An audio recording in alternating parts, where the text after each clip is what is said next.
the jolliest sounding indicator you'll ever hear. I like it.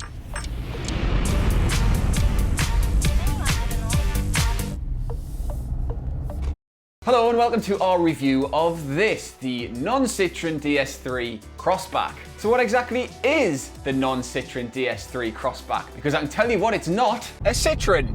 Nope. Not a Citroen badge in sight. Which is because, you may already know, but we'll go through it anyways, a few years back Citroen decided that DS would become an actual brand rather than just a fancy model line. Basically a way of trying to steal sales from the German stuff. No need to laugh. It did that with a combination of little Citroen runabouts and baffling executive hatchbacks. Seriously, stop laughing. But go to the official DS configurator online today and you'll find a range of just two cars. DS7 and this, the DS3. Both crossbacks, meaning they're both crossover style SUV cars. One little and one large. Take that, Audi and BMW and Mercedes and Lexus. What this really is a fancy... What's it bogging at us for? Alright, there's a speed camera. Thanks Citroen, thanks DS. Is a fancy French take on cars like the Mini Countryman, or the Audi Q2, or 2.5 Dacia Dusters. And therein lies the DS3 Crossback's first and most majorest problem. Because after driving it for a bit, I thought two things. One, this is actually quite cool and I really want to like it. And two, this would be a pretty interesting place to put your 20 odd grand. Until I found out, that is, that the car I'm driving costs 30,405 of your English pre-Brexit 30,405 of your pre-Brexit pounds. Not a chance. DS. Now in fairness, the range does start significantly lower than that, £22,500-ish. But for a car this small, that's proper premium money. It could come with a solution to Brexit as standard and it still wouldn't feel like it was worth that much. Who knows about Brexit? Yeah, quite. No one's got a clue what Brexit is, yeah? There are just too many issues with this for it to feel proper premium. So, let's go through them. Firstly, the material quality feels pretty ropey. Like, a lot of it is soft, touchy, a little bit spongy, but like this leather here feels like it was fashioned from the elbow skin of 1,000 French farmers. Secondly, there are hints of lazy engineering all over the place. Well, in two main places. First one, and this is a classic French car thing, the glove box, right? The glove box is already half full of wires and things because they couldn't be bothered to move that stuff over to this side of the car. So you end up with half a glove box, basically. And then secondly, right, the switchgear on the steering wheel is a bit confusing for a start, but aside from that, the stuff on the right-hand side controls that screen and the stuff on the left-hand side controls that screen, so they're back to front. Now, if you think about it, if this steering wheel was on the other side of the car, that would make sense. But it feels as though they've swapped the steering wheel around and then they haven't bothered spending the money or taking the time to rejig the electronics. And then there's a software behind the screens, right? Now, it looks okay. It's kind of designed to match the triangular motifs of the car. And it does feel a little bit easier to use and to get to grips with than the standard Citroen stuff, but it's still a bit clunky. It's still a bit counterintuitive. And these buttons here are touch sensitive, but they tend to take a couple of stabs to get them to work. It won't surprise you to hear this, but it's just not... Shut up, man. It won't surprise you to hear this, but it's just not as efficiently designed as the German stuff. Speaking of which, there's the switchgear, which is just all over the place. It's a classic example of they made it look good first and then they worked out where they were going to put all the buttons later. So you've got the window switches down here. Now you will get used to it eventually, of course, but it is a layer of frustration that you feel like they could have easily designed out of the car. So with most crossovers now, you get a boot that's designed to be user-friendly. Twin level floor, hooks, nets, stuff like that. This, nothing. It's just a big space. And then it's covered by a parcel shelf that's just really flimsy and never seems to want to sit down properly. There's a couple of times where I've actually had to get out of the car because I've realised that the parcel shelf isn't sat flush. That's the sort of thing you would expect from like a £5,000 car, not a car that can cost upwards of 30 grand. Oh yeah. And it will only take 3 lane changes before you realise that this indicator is actually really annoying. And I think it's because it's got a tone rather than a click. So if you're listening to a song, it can actually clash with the music and it ends up sounding like an X Factor contestant from one of the first episodes. Okay, off you go. Walk a tightrope way up high. Still a happy indicator. You'd be amazed how much I love you so, oh baby. When you get your hands on me, I won't let go. It's is comedy. And the exterior generally, now I quite like the way it looks, honestly I do. I think we need more cars that cut through the Russian doll blandness of the compact crossover segment. Yep, I'm looking at you, big Volkswagen group. Let's play a quick game of Spot the Karoq among these recent VW Group SUVs.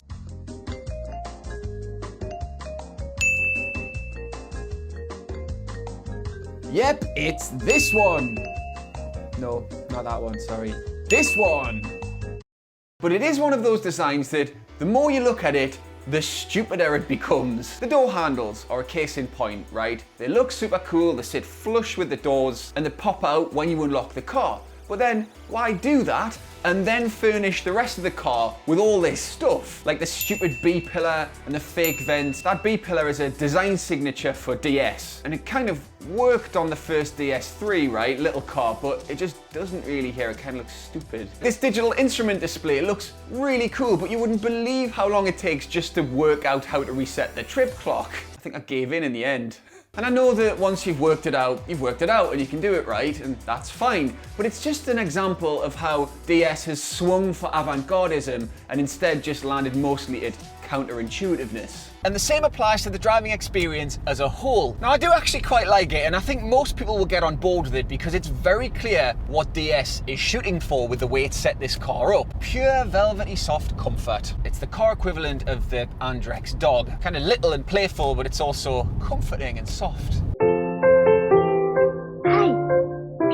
The thing is though that DS has accomplished that by making this car so soft that at times it feels like it's sloshing around like an ADHD kid's rubber duck at bath time. Most of the time that's pretty good because a soft car equals a comfortable car, and if you're driving this gently then you are going to get that relaxing, wallowy experience that you tend not to get with a compact crossover. Because for whatever reason, most car manufacturers set their compact crossovers up on the sporty side. But here, most of the time when you're just going along, you get the illusion of luxury in terms of the way the car rides. And it is a nice and quite refreshing antidote to the way most of these cars tend to be. But the price you pay for that is it does come a little bit undone if you have to brake a bit harder than normal, or if you turn a slightly sharper corner than normal, because the body moves around quite a lot, and that's when it can feel a little bit messy. The automatic gearbox in this thing is an interesting one too, right? So it's called Eat 8.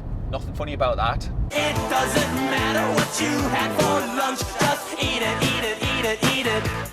It's a torque converter, right, which is kind of old technology now. A lot of the time these sort of cars have twin clutches in them now, right, especially when they've got like a small capacity petrol engine like this has. Like the car itself, it's brilliant when you're just tootling along because it's really smooth. It's got 8 ratio, so it allows the car to operate at lower revs when you're going at higher speeds. And actually it's programmed to drop down a good few cogs if you slam your foot down, but it's quite funny because the computer is clearly a lot quicker than the operation of the gearbox itself. So you'll put your foot down, it'll tell you that you're going into say 3rd gear from 6th, but it will actually happen a good couple of seconds later, it seems. Again, far more conducive to gentle driving than it is to something quote-unquote dynamic. Having said that, I think part of the problem that I have with this particular car is that I feel like this engine would suit a manual gearbox better, even though driving with a capital D and more air quotes is not really what this car's about. It's not about the dynamic stuff. This petrol is a really nice engine. It's got a proper 3-cylinder growl, and if you get one of the higher powered versions, it's pretty quick and it's pretty eager to rev. And that's a good thing because it does feel a little bit torque deficient. And that's the reason why it's a sort of engine that feels like it was engineered for a smaller car with a manual gearbox. Feels like it wants to be thrashed, you know? Whereas a car like this and a gearbox like this,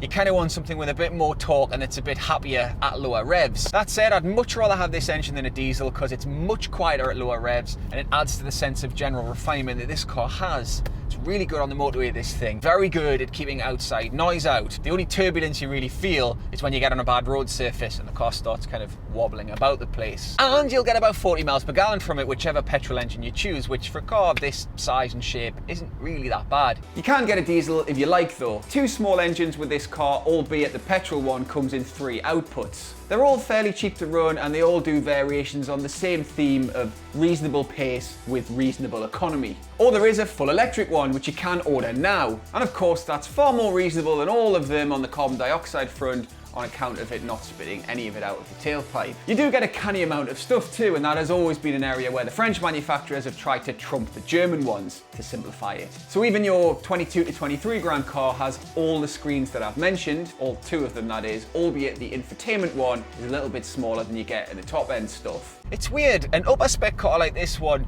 drives and feels in general like a little car pretending to be a big luxury car, which is fine and actually pretty nice most of the time, as long as you don't need the big bit of that sentence. Because palatial, this ain't. There's not a lot of rear legroom at all, the boot's actually just average and the seats don't fold flat properly. And because rear visibility is not that good, it's got quite a small screen, and over the shoulder visibility is noticeably terrible because it's got this massive stupid pillar thing here. Kind of feels a bit small and a bit cramped sometimes. There's lots of headroom like.